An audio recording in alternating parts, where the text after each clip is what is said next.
कलकत्ता में brigade parade पे जबरदस्त रैली हुई है, उसमें अब्बास सिद्दीकी साथ भी शिरकत किए कांग्रेस और लेफ्ट के साथ। तो इतने दिन से जो आपकी बातचीत चल रही थी अब्बास सिद्दीकी के साथ, आपको भरोसा था उन पर कि आपके साथ जाएंगे, और आज उन्होंने जो है अभी टीएमसी अपना कांग्रेस और लेफ्ट को सपोर्ट दिया है, तो आप इस पूरे माहौल में कहाँ रहते हैं सर? एमआईएम और आपका क्या स्टैंड रहेगा?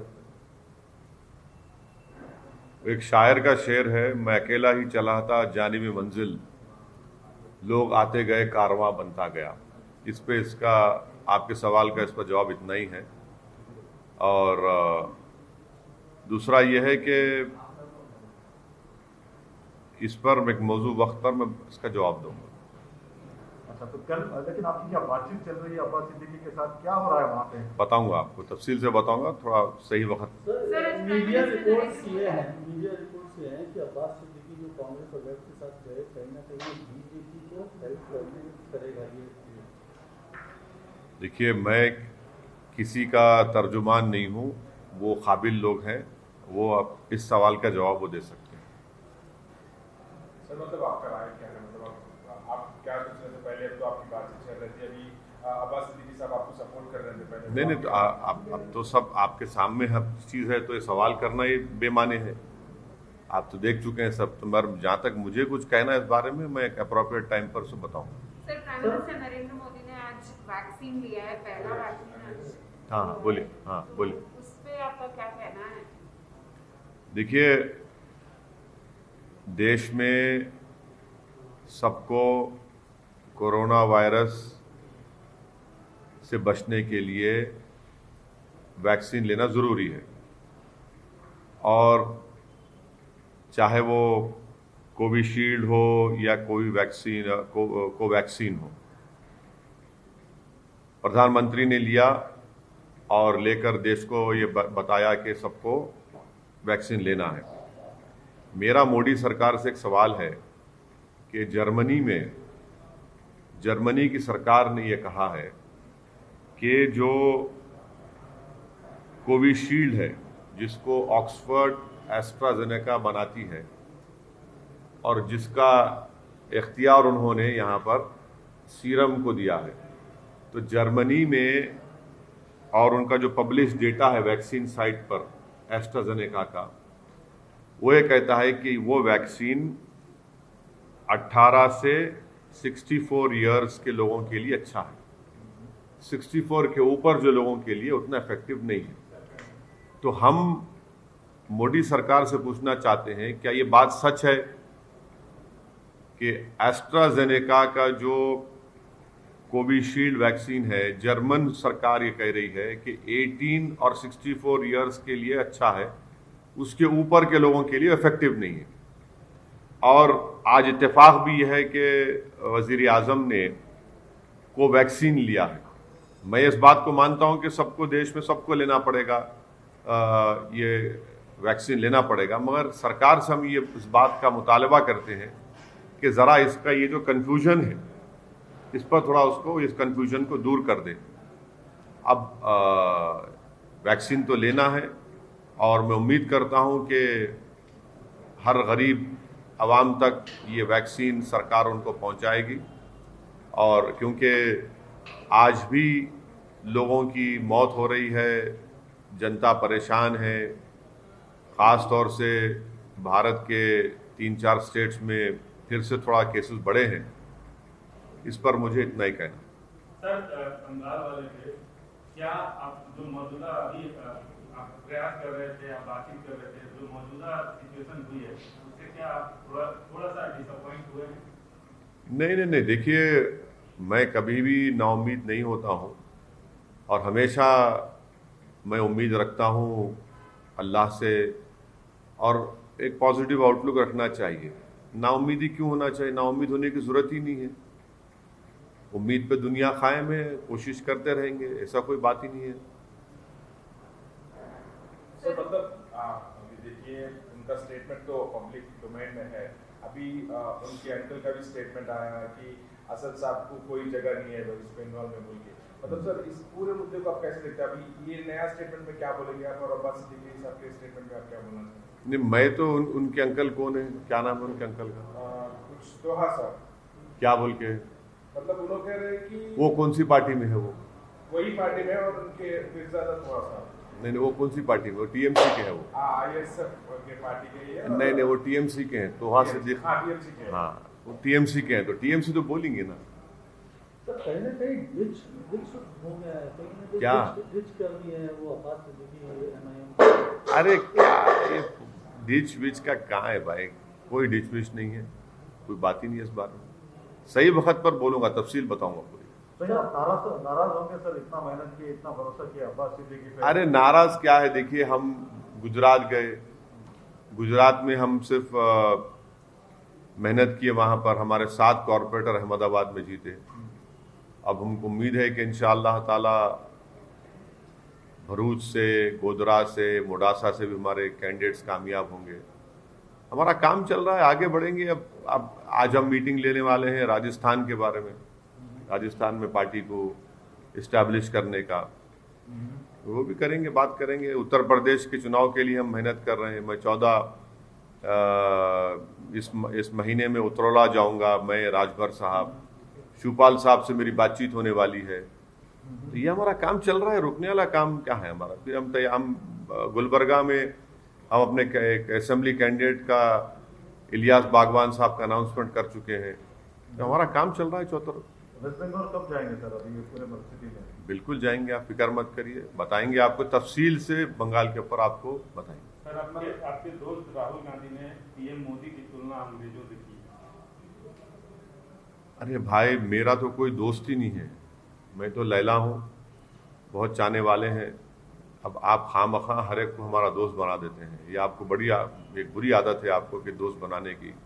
अब दुश्मन भी कभी बना दीजिए, नहीं मालूम। सर ये कहीं ना कहीं जो अब्बास सिद्दीकी साहब का जो स्टैंड है, इससे MIM के चुनाव मतलब जो कैंडिडेचर है जो नहीं, देखिए तिवारी साहब, जल्द से जल्द एक सही वक्त पर तफसील आपको बताएंगे।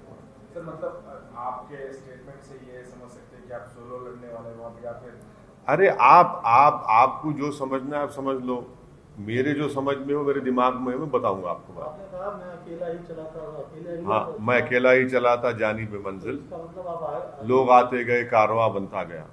तो कोई लोग आ रहे हैं बंगाल में या अकेले ही चलना है? मैं अकेले एकला चलो तो वहीं से निकला ना।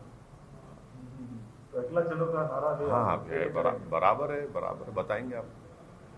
सर मैं बोली मैडम आप। सर जो वैक्सीन आज मोदी जी ने लिए, कोवैक्सीन, और उस पे पॉलिटिक्स भी स्टार्ट हो गई है। ऑपोजिशन कह रहा है कि मोदी जी ने वैक्सीन क्यों ली, तो आपका नहीं आप भी वैक्सीन लेंगे फिर? क्यों नहीं लेंगे, क्यों नहीं लेंगे? मैं तो सबसे मैं तो पहले से कह रहा हूं कि ये वैक्सीन को आप वो कर दो, सरकार को देना चाहिए। तो जो पॉलिटिक्स कर रहे हैं इस पे, उस पे मैं ये कह रहा हूं कि वो वैक्सीन हर एक को लेना है जिसका स्टेज 3 के पूरे ट्रायल्स हो चुके हैं, और ये वैक्सीन ज़रूरी है हम तमाम के लिए, अपनी जान को बचाने के लिए। और ख़ास तौर से जो एल्डरली स्टेट्समैन है, ओवर 65 ईयर्स, जिसको हम उर्दू में कहते हैं हमारे बुजुर्ग, उन बुजुर्गों की जान बचाना ज़रूरी है, क्योंकि एज के लिहाज से कोमॉर्बिडिटी हो सकती है उनको, एज के लिहाज से उनको ये वायरस उन पर अटैक कर सकता है, तो उन पे ख़तरा है। तो जितने बुजुर्ग हैं 65 साल के ऊपर के, पहले उनको लेना चाहिए, और अच्छी चीज़ है, बिल्कुल लेना चाहिए। मतलब सर ये वैक्सीनेशन जैब को, ड्राइव को आप पॉलिटिसाइज कर रहे हैं, मतलब मैं क्या कर रहा हूँ पॉलिटिसाइज, मैं तो बोल रहा हूँ ना।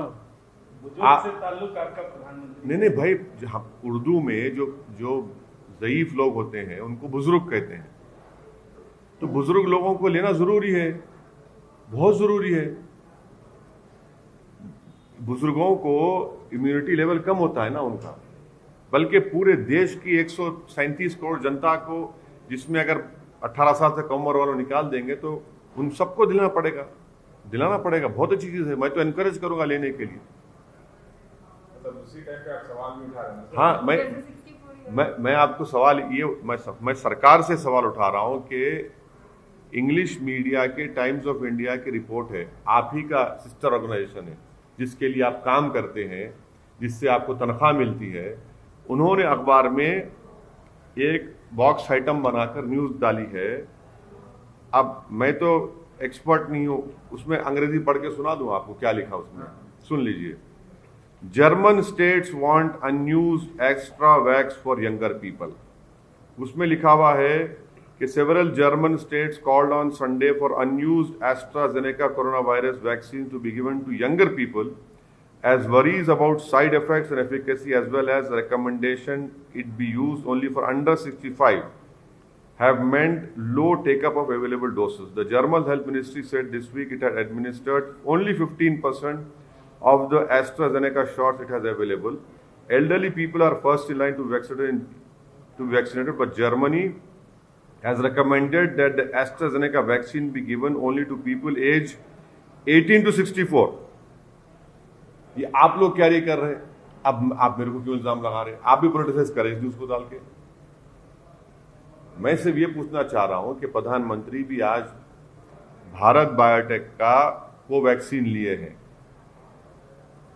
तो सरकार को थोड़ा क्लैरिफाई कर दीजिए। वैक्सीन तो सबको लेना है, जान बचाने का, इसमें कोई, मैं तो सबको बोलूंगा कि प्लीज वैक्सीन लीजिए, और खास तौर से जो 65 साल के ऊपर के जो हमारे बुजुर्ग हैं उन सबको लेना पहले है, सबको जाके लेने का। और उसके बाद जो है मैं तो प्रधानमंत्री से अपील करूंगा कि प्रधानमंत्री से मेरी गुजारिश है कि जितने मीडिया के लोग, खास तौर से जो कैमरामैन हैं, जो फील्ड के रिपोर्टर्स हैं, मेरी प्रधानमंत्री से गुजारिश है कि एक स्पेशल ड्राइव कराकर पहले इन लोगों को दिलाइए आप, क्योंकि जितने कैमरामैन हैं, जितने जर्नलिस्ट हैं, वो कम उम्र के हैं।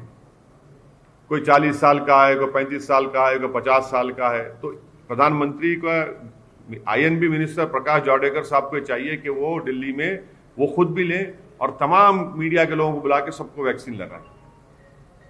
सर, जैसे अब लेफ्ट कांग्रेस के साथ अब्बास सिद्दीकी चले गए, क्या ममता के साथ कोई संभावना अभी भी ऐसी गुंजाइश आप समझते हैं कि बन सकती है? क्या इस दिशा में भी कोई काम करने के लिए चल रहा है या फिर चल सकता है? ऐसा लगता है तिवारी साहब आप TMC के लोगों से टच में हैं। चलिए सर, ओके, थैंक यू।